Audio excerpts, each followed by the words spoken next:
केंद्र सरकार ने बिहार सरकार को बड़ा झटका दिया।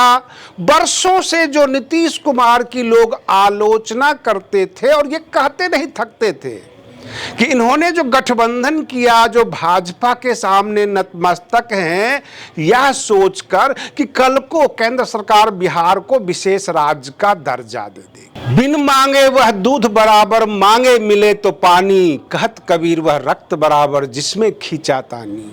जी हाँ दोस्तों, मैं आरडी भारती और आप देख रहे हैं बिहारी सुल्तान। केंद्र सरकार ने बिहार सरकार को बड़ा झटका दिया। वर्षों से जो नीतीश कुमार की लोग आलोचना करते थे और ये कहते नहीं थकते थे कि इन्होंने जो गठबंधन किया, जो भाजपा के सामने नतमस्तक हैं, यह सोचकर कि कल को केंद्र सरकार बिहार को विशेष राज्य का दर्जा दे देगी। लेकिन वो देती तो है नहीं, इनके जो मित्र हैं। लेकिन उस वक्त नीतीश कुमार का एक डर था केंद्र सरकार को। कहने का मतलब यह है कि नीतीश कुमार जब केंद्र सरकार के सामने बैठते थे और जिस प्रकार का बजट ले जाते थे, पूरी बजट लेकर आते थे। और अगर नहीं मिलता तो साथ में ये धमकी भी होती थी कि प्रधानमंत्री बनकर रहना है या नहीं, समर्थन चाहिए या नहीं, और डर से केंद्र सरकार इनकी हर बात को पूरी करती थी। ठीक उसी तरह बिहार के नए मुख्यमंत्री सम्राट चौधरी दिल्ली पहुंचते हैं, केंद्र सरकार के सामने अपनी बजट रखते हैं कि बिहार में मिट्टी जांच होनी है किसानों का, और 1.25 लाख 1.5 लाख जो भी किसान के मिट्टी जांच होती है उसका एक बजट था। उसमें 75% की कटौती कर दी गई, क्योंकि मिट्टी जांच के बाद ये पता लगता है कि कितनी रासायनिक उर्वरक की आवश्यकता है बिहार को, कितना सब्सिडी देना पड़ेगा, केंद्र सरकार के ऊपर कितना बोझ पड़ेगा। और केंद्र सरकार ने 75% की जो है कटौती कर दी। कहने का मतलब अगर 1 करोड़ का बजट है तो 75 लाख नहीं देंगे, 25 लाख ही देंगे, और तुम बिगाड़ क्या लोगे, मुख्यमंत्री बनकर रहना है कि नहीं। कहने का मतलब यह कि सम्राट चौधरी भींगी बिल्ली की तरह केंद्र सरकार से खाली हाथ वापस आ रहे हैं। अब क्या कहिएगा कि नीतीश कुमार में दमखम था अथवा सम्राट चौधरी में। बहुत सारे लोग तो ये भी कहते हैं कि केंद्र में भाजपा की सरकार है, बिहार में अब भाजपा की सरकार आई है तो डबल इंजन की सरकार है और बिहार का विकास बहुत तेजी से होगा।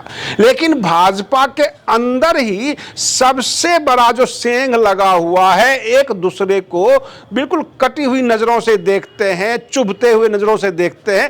कहने का तात्पर्य है कि जो उद्देश्य था कि डबल इंजन की सरकार है और बिहार की हर बात मानी जाएगी, ऐसा कुछ दिख नहीं रहा है। अगर ऐसा ही रहा तो सम्राट चौधरी जो है वो कैसे चलाएंगे बिहार को, वेतन कैसे देंगे, वित्तीय संकट पहले से ही है।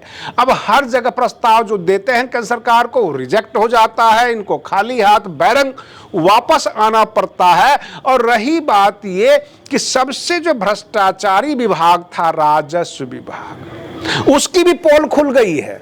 कहने का तात्पर्य है कि जो अंचलाधिकारी यानी सीओ जो भ्रष्ट थे, जो काम ढंग से नहीं करते थे, उनके ऊपर कार्रवाई की गई और उन्होंने सामूहिक अवकाश का हवाला देकर हड़ताल पर चले गए और हड़ताल पर रहे और ये कहकर रहे कि जब तक हमारी मांग मानी नहीं जाएगी तब तक हम हड़ताल पर रहेंगे, सामूहिक अवकाश पर रहेंगे।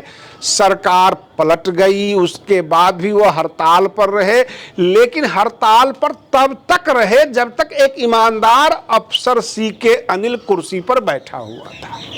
और जैसे ही सीके अनिल को हटाया गया उस कुर्सी से, सबके सब बगैर शर्त, बगैर उनका कोई शर्त पूरा नहीं हुआ, कोई मांग भी पूरी नहीं हुई और हड़ताल से वापस चले गए। उन्होंने कहा सर्वसम्मति से हमने ये निर्णय लिया है कि हम लोग अब जो है ड्यूटी ज्वाइन करेंगे।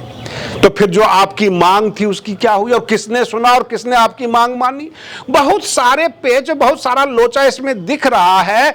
कहीं उस वक्त जो है विजय सिन्हा अथवा सीके अनिल के जो दूरदर्शी कार्यक्रम थे, जो बिहार की जनता के हित के लिए वो काम कर रहे थे। कहने का मतलब नापी, परिमार्जन, दाखिल खारिज सबका जो उन्होंने समय सीमा तय कर दिया था, उससे ये कर्मचारी, ये अधिकारी दुखी तो नहीं हो गए थे, ईमानदार अफसर से तंग तो नहीं आ गए थे, और इसलिए सबने मिलकर एक योजनाबद्ध तरीके से हड़ताल पर गए। और उसके बाद जैसे ही सरकार बदली, मुख्यमंत्री बदला, मुख्यमंत्री ने इनकी बात मान ली और बगैर अपनी मांग को देखे हुए सबके सब वापस गए। तो इसमें आम जनता के पास जो क्या मैसेज जा सकता है कि बिहार सरकार बड़ी स्वस्थ तरीके से, चुस्त दुरुस्त तरीके से चल रही है? ये बहुत बड़ा प्रश्न है, क्योंकि चुनाव जीतना एक अलग बात है और एक स्वस्थ प्रशासन देना आम जनता को एक अलग बात है। पश्चिम बंगाल का रिजल्ट आएगा 4 मई को। लोग उथल पुथल में हैं। कहीं से खबर आती है कि भाजपा चुनाव जीत रही है, कहीं से खबर आती है टीएमसी चुनाव जीत रही है। क्या पश्चिम बंगाल की जनता चुनाव जीत रही है? असम की जनता चुनाव जीत रही है? क्या उनमें कोई बदलाव होगा? क्या उनके जीवन स्तर बदले जा सकते हैं? यह सबसे बड़ा मूल प्रश्न है। बिहार में भी सरकार बदली। बिहार में पहले नारा दिया गया चुनाव के वक्त कि 25 से 30 फिर से नीतीश, और 25 से 30 के बीच में नीतीश हो गए फिनिश। प्रश्न ये उठता है कि नीतीश कुमार के शासन को सुशासन कहा गया था, भ्रष्टाचार के खिलाफ कार्रवाइयां होती थी, और रही बात यह कि भ्रष्ट व्यक्ति लोग डरते भी थे। केंद्र सरकार इस दबाव में आती थी कि चलो भाई 16 सांसद इनके हैं, समर्थन केंद्र में भी दे रहे हैं, बिहार में भी इनके साथ सरकार में है, ज्यादा चूचपर करेंगे तो समर्थन वापस ले लेंगे, क्लेश तो बढ़ ही जाएगा। अब जो है केंद्र सरकार को इस बात का भी डर नहीं है कि नीतीश कुमार तो पहले ही विपक्ष में जाके बैठ गए। कहने का मतलब ये कि विपक्ष न कह के समर्थन कर लें, तो समर्थन दे रहे हैं बिहार सरकार में। उनकी कैबिनेट भी पूरी नहीं हुई है। उधर से खबर आ जाती है कि नीतीश कुमार के जो पुत्र हैं निशांत कुमार, वो हरनौत से चुनाव लड़ेंगे। वो हरनौत के विधायक अपनी सीट पर इस्तीफा देंगे, उनको जो है विधान परिषद में भेज दिया जाएगा, यानी एमएलसी बना दिया जाएगा। और 3 तारीख से जो है निशांत कुमार अभी यात्रा पे निकल रहे हैं, पूरा यात्रा करके लौटेंगे। उसके बाद हरनौत विधानसभा से वो चुनाव लड़कर इलेक्टेड डिप्टी सीएम बनना चाहते हैं, ना कि सेलेक्टेड डिप्टी सीएम। ये उनकी अपनी इच्छा है निशांत कुमार की कि हम इलेक्शन से आना चाहते हैं, जनता मुझे पसंद करती है कि नहीं, जनता के सामने हम प्रस्ताव रखेंगे, और फिर इलेक्ट होकर आना चाहते हैं, और उसके बाद हमें डिप्टी सीएम बनाया जाए।